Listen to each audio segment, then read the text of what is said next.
ಕನ್ನಡದಲ್ಲಿ ಮತ್ತೊಂದು web series ಬರುತ್ತಿದೆ. ರೀಸೆಂಟ್ ಆಗಿ ರಿಲೀಸ್ ಆದಂತಹ ಅಯ್ಯಪ್ಪನ್ ಮನೆ ಮತ್ತು ಶೋಧ ಜನರಲ್ಲಿ ಒಳ್ಳೆಯ ಅಭಿಪ್ರಾಯ ಪಡೆದಿದ್ದವು. ಅದೇ ಸಾಲಿನಲ್ಲಿ ಈಗ ಮಾರಿಗಲ್ಲು ಎಂಬ ವೆಬ್ ಸೀರೀಸ್ ಬರುತ್ತಿದೆ. ಇದನ್ನು ಜಿ5 ಮತ್ತು PRK ಪ್ರೊಡಕ್ಷನ್ ಕೊಲಾಬರೇಷನ್ ಅಲ್ಲಿ ವೆಬ್ ಸೀರೀಸ್ ಮೂಡಿ ಬರುತ್ತೆ. ಕನ್ನಡದಲ್ಲಿ ವೆಬ್ ಸೀರೀಸ್ ಕೊರತೆ ತುಂಬಾನೇ ಇತ್ತು. ಅದಕ್ಕೆ PRK ಪ್ರೊಡಕ್ಷನ್ ಕನ್ನಡಕ್ಕೆ ಒಳ್ಳೆ ವೆಬ್ ಸೀರೀಸ್ ಕೊಡಬೇಕೆಂದು ಬೋಲ್ಡ್ ಮೂವ್ ಮಾಡಿದ್ದಾರೆ. ನಮಗೆ ಅನಿಸುತ್ತಿತ್ತು ಬೇರೆ ಬೇರೆ ಲ್ಯಾಂಗ್ವೇಜ್ ನಲ್ಲಿ ಒಳ್ಳೆಯ ವೆಬ್ ಸೀರೀಸ್ ಬರುತ್ತಿವೆ, ನಮ್ಮ ಇಂಡಸ್ಟ್ರಿಯಲ್ಲಿ ಯಾಕೆ ಬರುತ್ತಿಲ್ಲ ಅನಿಸುತ್ತಿತ್ತು.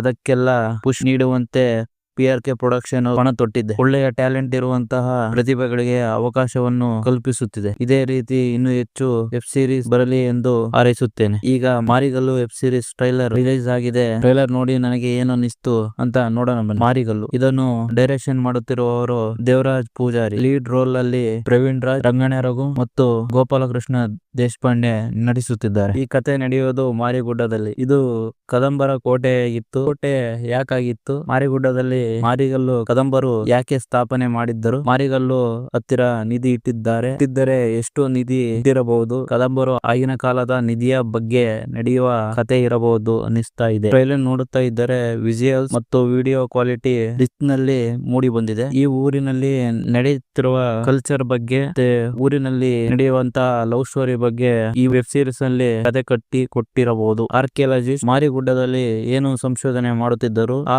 ಊರಿನ ಹುಡುಗರೆಲ್ಲ ಕದಂಬರ ನಿಧಿ ಹುಡುಕಿಕೊಂಡು ಯಾಕೆ ಹೋದ್ರು? ಕದಂಬರ ವೃಕ್ಷಕ್ಕೂ ಮತ್ತು ಲಕ್ಷ್ಮಿ ರಹಸ್ಯ ಅಂದ್ರೆ ಏನು? ಅದು ಸಿಕ್ಕಿದ್ರೆ ನಿಧಿ ಹೇಗೆ ಸಿಗುತ್ತೆ? ಕಾಡಿನಲ್ಲಿ ಭಯಾನಕವಾಗಿ ಏನು ನಡೀತು? ಆ ಕಾಡಿನಲ್ಲಿ ಭಯಾನಕವಾಗಿ ಏನಿದೆ? ರಂಗಣ್ಣ ರಘು ಮತ್ತು ಪ್ರವೀಣ್ ದೇಶ್ ಯಾರು ಗೊತ್ತಾಗದ ಹಾಗೆ ನಿಧಿಯನ್ನು ಹಂಚಿಕೊಂಡ್ರ? ಈ ಎಲ್ಲಾ ಪ್ರಶ್ನೆಗಳಿಗೆ ಇದೇ ತಿಂಗಳು 31st ಗೆ ಜಿ5 ನಲ್ಲಿ ಸ್ಟ್ರೀಮ್ ಆಗ್ತಿದೆ. ಅಲ್ಲಿ ನೋಡೋಣ ಅಂತ ಹೇಳ್ತಾ ನನ್ನ ಈ ರಿವ್ಯೂ ಮುಗಿಸ್ತಿದ್ದೀನಿ. ನನ್ನ ವಿಡಿಯೋ ಇಷ್ಟ ಆದ್ರೆ ನನ್ನ ಸಿನಿಮಾ ರಿವ್ಯೂ ಕಾರ್ನರ್ ಗೆ ಸಬ್ಸ್ಕ್ರೈಬ್ ಆಗಿ. ನನ್ನ ವಿಡಿಯೋದಲ್ಲಿ ಏನಾದರೂ ಸರಿ ಮಾಡಿಕೊಳ್ಳಬೇಕಾದ ಪಾಸಿಟಿವ್ ಮತ್ತು ನೆಗೆಟಿವ್ ಸಜೆಷನ್ ಇದ್ರೆ ಕಮೆಂಟ್ ಬಾಕ್ಸ್ ನಲ್ಲಿ ತಿಳಿಸಿ.